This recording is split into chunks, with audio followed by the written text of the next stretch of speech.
Okay, I'm going to be giving an overview of what were really 4 separate studies near Bay Jimmy, Louisiana. First, the immediate results of a multi-year marsh treatment test, and second, a separate study using vegetation planting as a form of restoration following cleanup. And then I'll be giving updates to that work, which you may not have seen yet.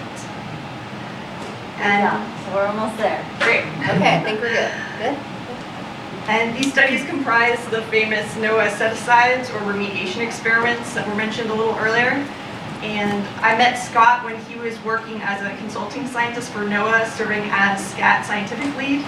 And with NOAA, he was able to spearhead the creation of these marsh set-asides and this cleanup experiment that was done on them as a way to adaptively manage treatment recommendations, especially during the early phases of cleanup following the spill. So the findings of those experiments were used to inform the shoreline treatment recommendations, which specify the tools and techniques used in specific areas of treatment. So the questions our study sought to address were first, whether cleanup treatment techniques improved oiling conditions and ecosystem recovery when compared to natural recovery, reflected by plots that did not receive any treatment. And part of answering that question is looking at different measures of what cleanup success is, and seeing that oil is not the only metric, and as we heard from some of our earlier speakers, might not even be the most important metric. Other ecological metrics of recovery and restored functioning might be more meaningful. And second, we asked whether actively revegetating following cleanup influenced the benefits of treatment itself.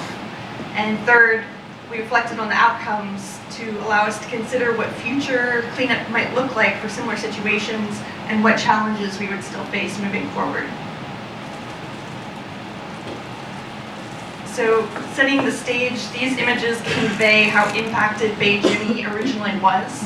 This is what it looks like in June 2010 when the shoreline received extremely heavy oiling. And we heard earlier that high energy settings are best left alone to recover naturally, and how rapidly oil can weather and degrade when exposed to high wave conditions.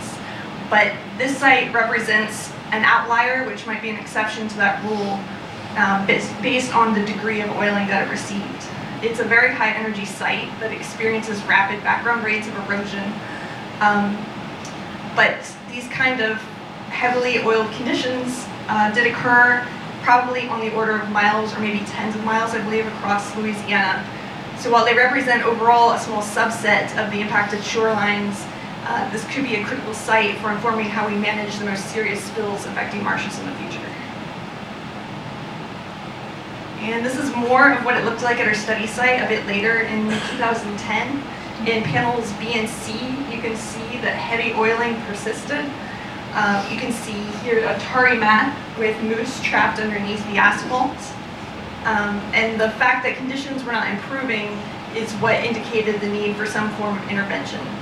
And this last panel is along the same shoreline, a reference area that was left relatively unoiled. And again, these are post-treatment shoreline outcomes in 2012, comparing the unoiled reference sites up at the top left to manual treatment versus no treatment, and finally mechanical treatment and planting over here, so you can see what the importance of planting might be.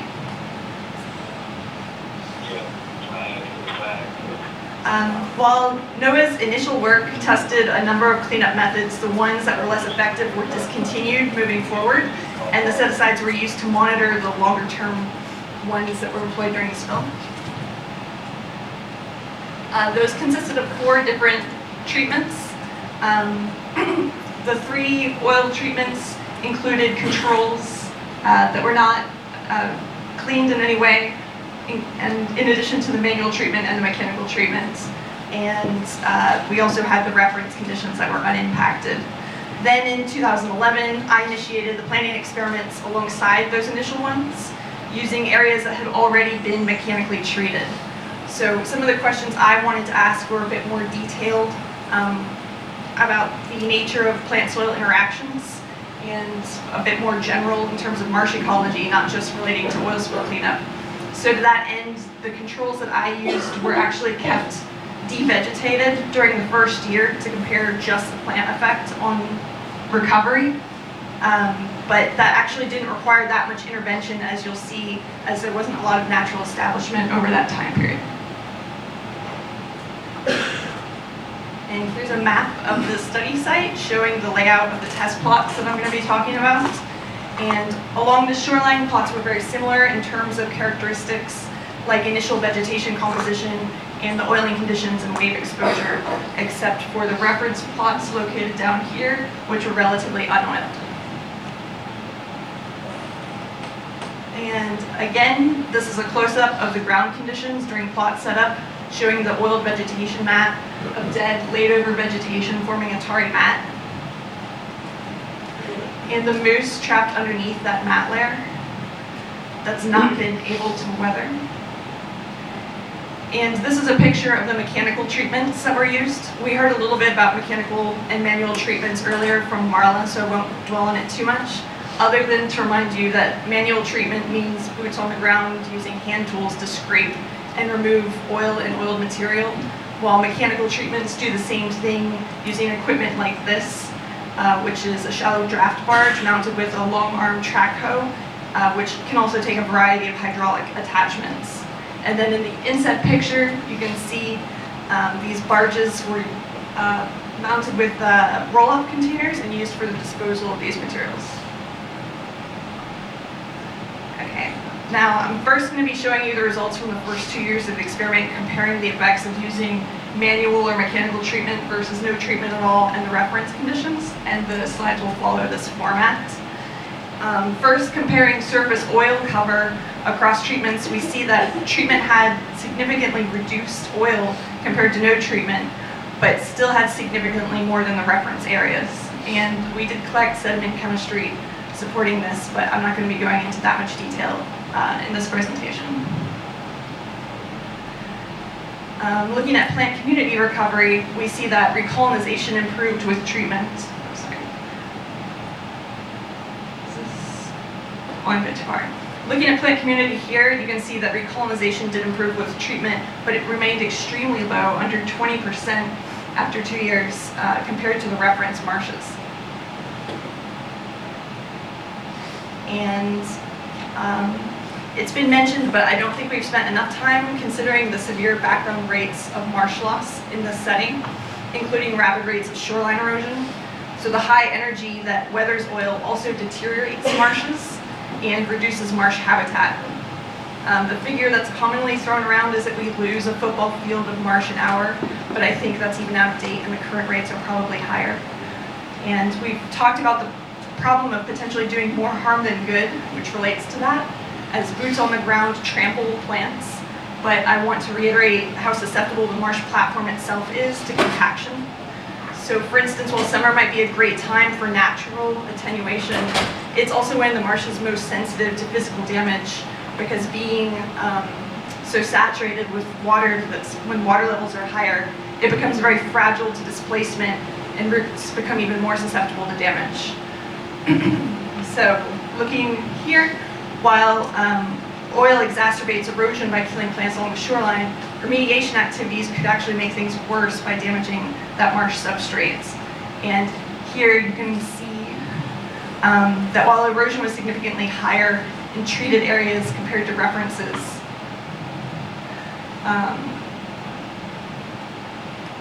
erosion was significantly higher in treated areas compared to references and on par with no treatment at all.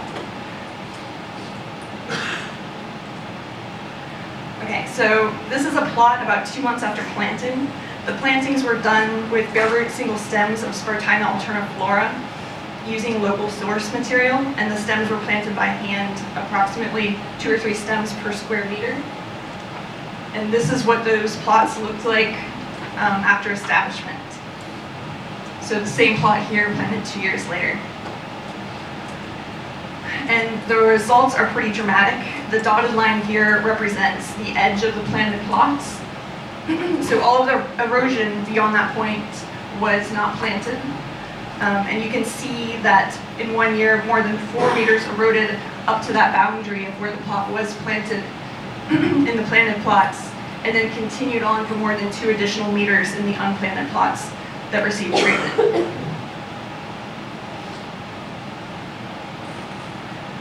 So, moving forward in time, we continued monitoring recovery over the next 3 years, discontinuing the manual treatments to focus on mechanical, which were made operational scale during response operations and applied across a variety of locations in northern Barataria Bay. And this photo is from fall 2016 in a planted plot. So you can see that the plantings are surviving and not being impacted by oil, but there is residual surface oiling still there, making that tarry layer. So the asphalt remains. And in the plots that were not actively planted, this asphalt layer prevented new vegetation from becoming very well established.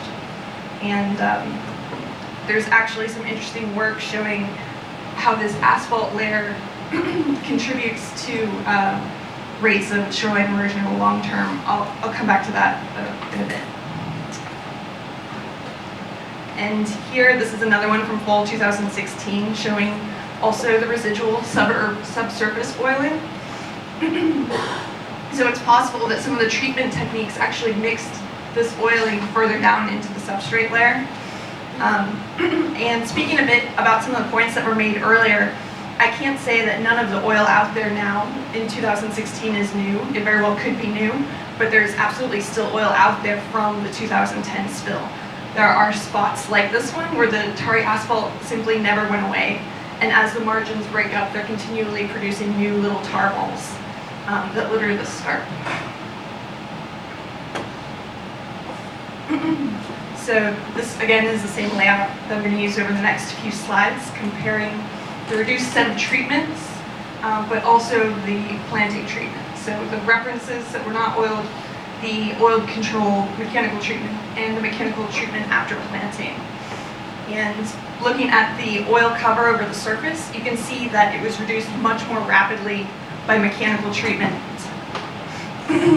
And while the control subsequently caught up, the treatments that were planted continue to see much greater reduction in oil cover throughout the 3 years.